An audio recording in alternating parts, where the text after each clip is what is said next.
The report is troubling. It's concerning. Pauline Rafferty says she was shocked when allegations of racism, discrimination, homophobia, and sexual harassment and assault surfaced in June. She's the museum's board chair and has taken over as acting CEO. We have to apologize unreservedly.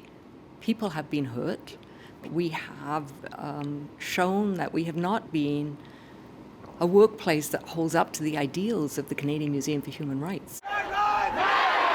The allegations came to light after this rally in support of Black Lives Matter.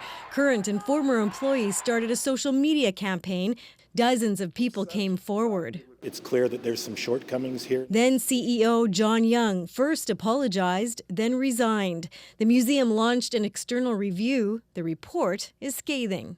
Racism within the Canadian Museum for Human Rights is pervasive and systemic. Black, Indigenous, and people of color have been adversely impacted physically, emotionally, and financially by their experiences within the institution. 44 recommendations include changes to recruiting and hiring practices, content, and interactions with the public. This has got to be action forward. Rafferty says the board will implement 5 immediately. It has also committed at least $250,000 for training in anti-racism and sexual harassment. These former employees aren't convinced. They started that social media campaign.